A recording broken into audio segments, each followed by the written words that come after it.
Hi BookTube, and welcome to the first in a series of 6 BookTube videos on the theme of 6 degrees of book separation.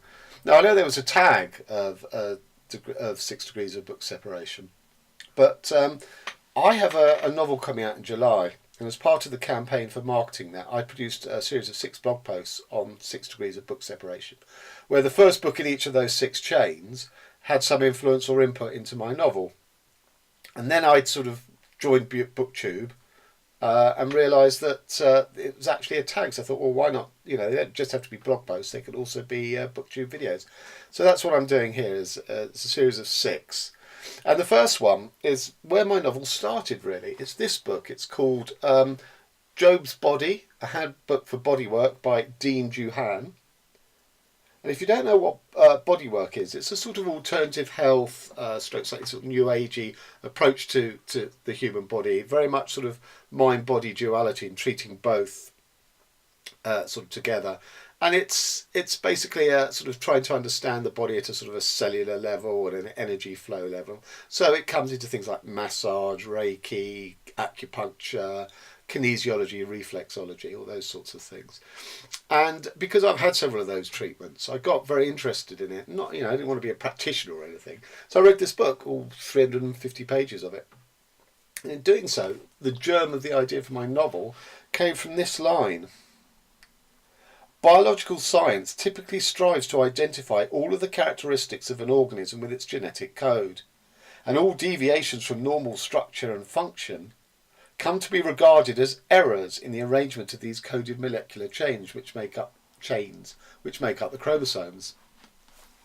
So I was struck by the idea that a single misprint, a single change of letter in the orders of the DNA code can lead to all sorts of medical conditions and things like that. And I went from that, because my book does deal with the sort of the human genome and DNA and development of human beings, in embryo through to being born, and then the program of sort of development that DNA controls of, things like being able to support your head, to be able to sit up, to be able to crawl, to be able to walk, all those sorts of things. But I also wanted to think about things out of order, letters out of order in a text, and that's at the heart of my novel. So that all came from this book, Job's Body by Deane Juhan. So the second book is Illustrations of the Book of Job by William Blake, which strictly isn't a book. So the Book of Job obviously is one of the books of the Bible, where Job is visited by God with every manner of sort of bad luck and indignity and everything, because it proves his faith, because he still believes in God no matter all these sort of terrible things that are happening to him. William Blake apparently saw himself very much like that, because in his lifetime Blake was really underappreciated and rejected by the artistic community. But Blake was an engraver as well as a poet, and he illustrated the Book of Job with these sort of fantastic engraving plates, and I'm going to put some of them up here.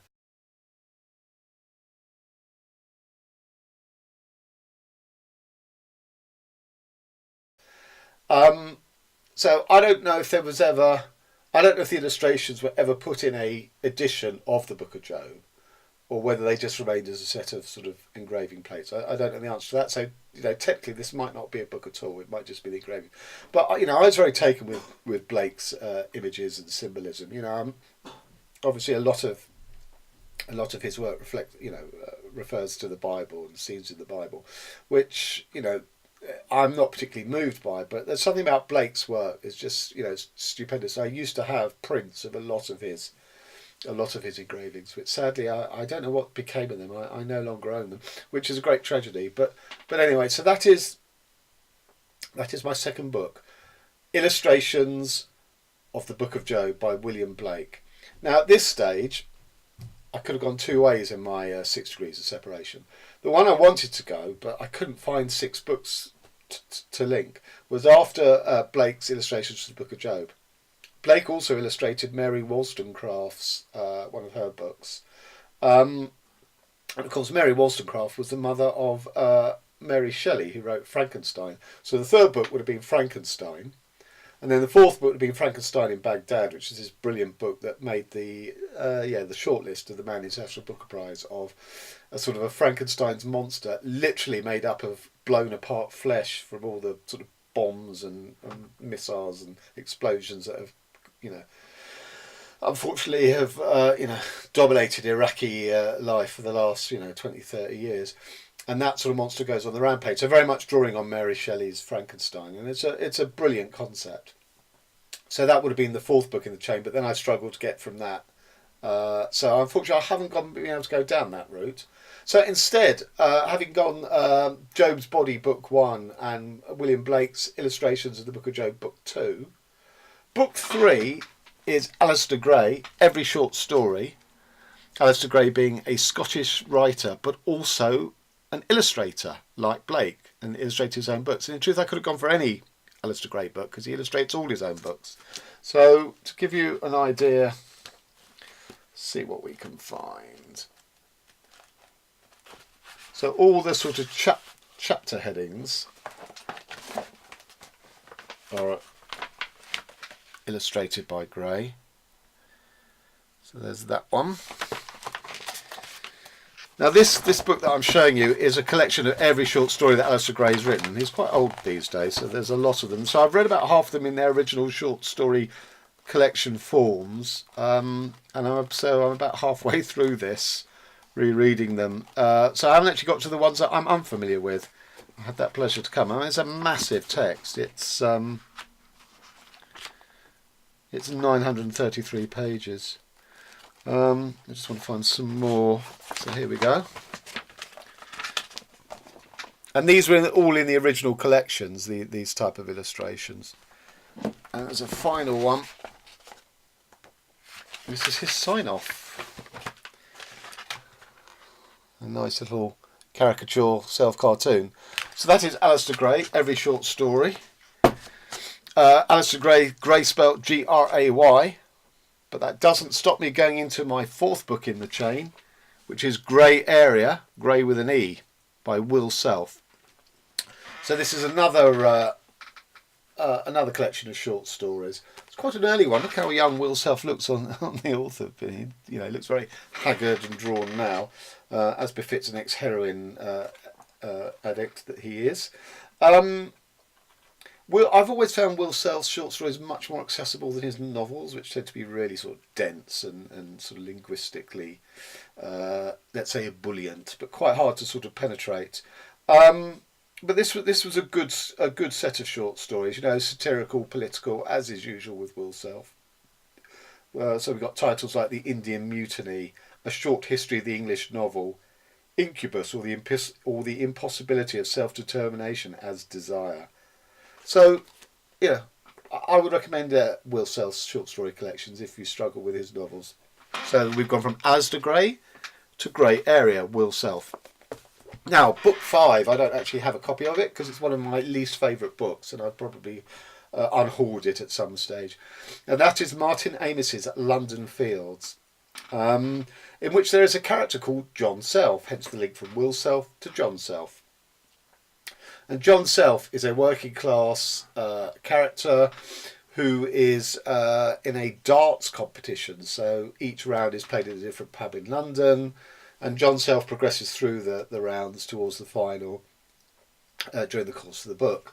I don't like the book because it's a terrible representation, it's caricature and cliche about the British working classes, who of course Martin Amis is a million miles removed from with his upbringing. But that does give me the link to the sixth and final book in the chain. In one of the pubs that John Self has a darts match, I think it's his semi-final, is in an area of London called Belsize Park, which is an area that my wife and I lived in before we were married, and a really nice area. And if I could afford it, I would love to live there again, but I can't. But anyway, Belsize Park, my best friend, and he was the best man at my wedding, is in the course of opening a restaurant in Belsize Park. And I think it's due to be open around the same time as my novel comes out. So I won't be able to probably attend his opening, and he probably won't be able to attend my launch. But anyway, so a restaurant, which brings me to the sixth and last. The Minotaur Takes a Cigarette Break by Steve Sherrill. And what a great little book this is. It's the Minotaur of ancient Greece has managed to survive on into the modern world, and he sort of reined his horns in and managed to go incognito. No one knows who he truly is, and he lives this very humble life in a trailer. And his day job is he's a short order chef at a restaurant, and that is the link.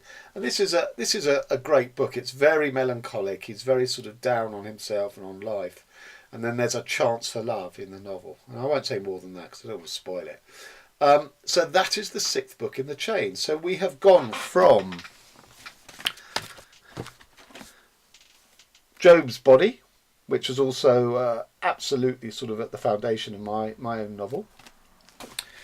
Then we've gone to William Blake's illustrations of the Book of Job.